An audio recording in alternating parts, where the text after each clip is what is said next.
to Chit Chat, and I'm your host, Stephanie.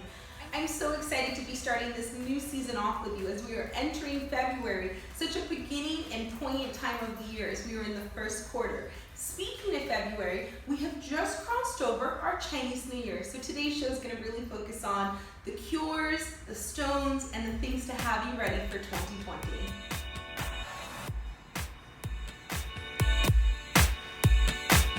Let's get started. So today's cards are going to be Messages from the Guides by James Van Prague. I actually got to meet him when I took my certification class with Adoring Virtue, and he is absolutely phenomenal, really in sync with spirit.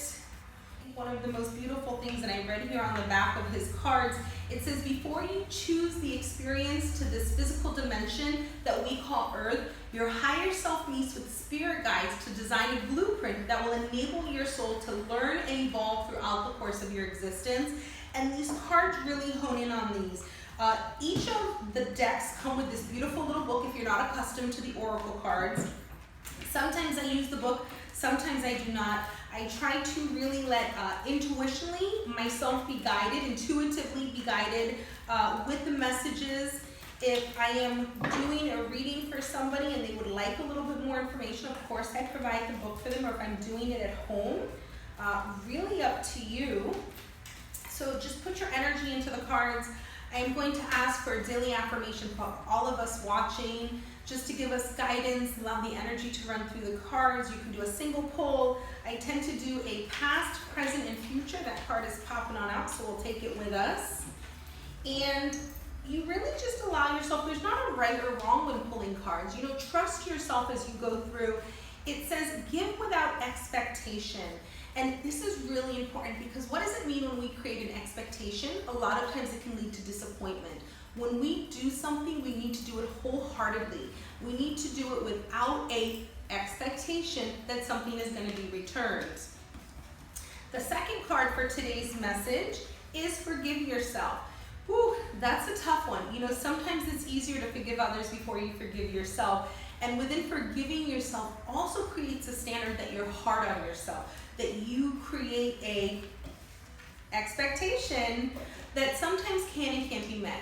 We are all humans living this beautiful spiritual experience, and so forgive yourself, because there is nothing worse than drinking the poison, and nothing worse than drinking your own poison that you pour for yourself in the cup. And what that means is when you harbor those feelings of things such as unforgiveness, lack of empathy for yourself, lack of compassion, the damage that it really does inside is worse than allowing yourself to not forgive yourself. And so forgiving yourself, not creating that expectation. And our third card, we just spoke about this, is trusting your intuition. And so when you forgive yourself, when you do things without expectation, originally when I pulled this card, the green is your heart space. So once again, dealing with thyself, when you do not create expectations for yourself, and there's a difference of expectation and goals. And when you allow that to unfold, you can trust your intuition, that voice that resonates inside your head, that voice that gives you confirmation, that voice that gives you structure, the thing that when you go against the grain, you feel like, I should have listened, that is the intuition. So these cards are really brought forth.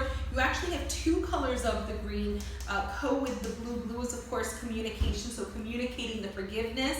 The green is your heart space. You have this beautiful, it's almost like an aqua color, so dealing with surface things. So give without expectations, forgive yourself, and trust your intuition. What a more beautiful message. I think it's something we all needed to hear, including myself.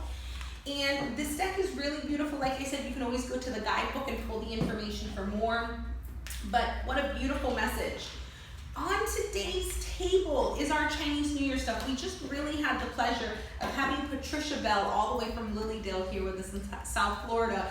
And this year is actually my year. It is Year of the Rat. And what does that mean? So Patricia talks about the Year of the Rat is about ego.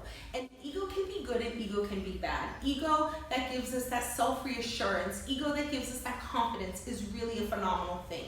But ego that allows us to think that we are the creme de la creme and voice that and make people feel either belittled or smaller than is not a good thing. So this year with the rat is about keeping the ego in check so you can flourish. And while doing so, some of the things that are on the table are always really great recommendations. You have these beautiful mandarin ducks, and what they represent, yin and the yang, the masculine and the feminine, whether you're in a relationship, partnership, whether you're in a marriage, you can place these in your bedroom. They should technically go side by side. You can see that they're both a little bit different, the representation of both the masculine and feminine energy. And you place these in your bedroom side, and this is supposed to be the symbolic version of togetherness. The mandarin ducks, a little hidden fact as well, is that they pick one life partner. And so the beauty, the essence of coming together, being together, relying on each other is a great dynamic to be able to incorporate in your bedroom.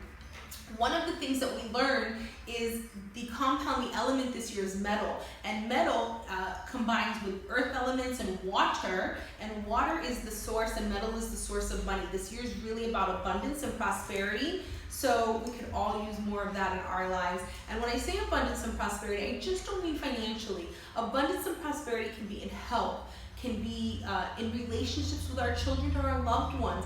Things that are really important to hone in on, not just materialistic wealth. So lapis is the stone that represents the blue for the representation of water. And this is actually recommended, lapis lazuli is recommended to go by your door.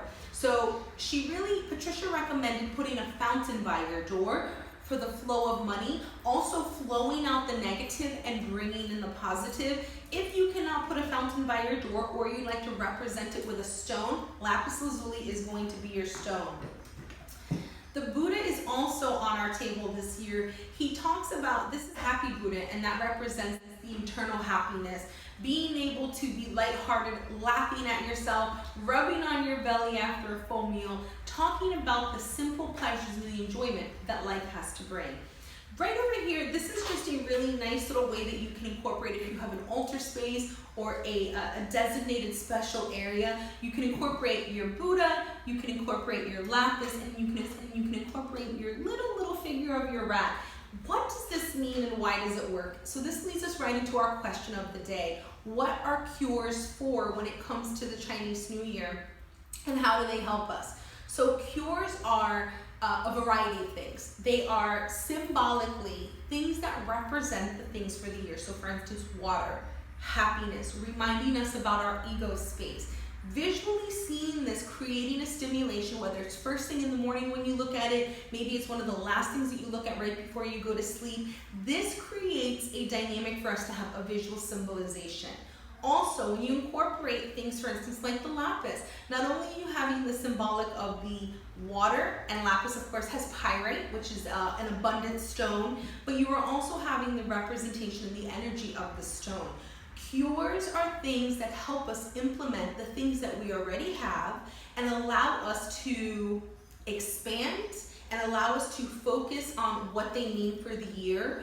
I am very excited. I had set up a private little space in my home, and I incorporated, of course, lapis to kind of look like a lake, and put little fake fishies in them, and that is my wealth and my money corner. And goldfish inside of the Chinese community aspect really feel like fish give you life, abundance, sustenance, so I've combined my two elements. So however you would like to utilize, and you don't have to do all of them, you can choose one, is a great way to incorporate for your 2020. If you have any other questions, if you'd like to know anything, I'm always available. Drop your comments and questions below. Thank you for tuning into the Crystal Vision Network. Once again, I'm Stephanie, and I look forward to seeing you all season long.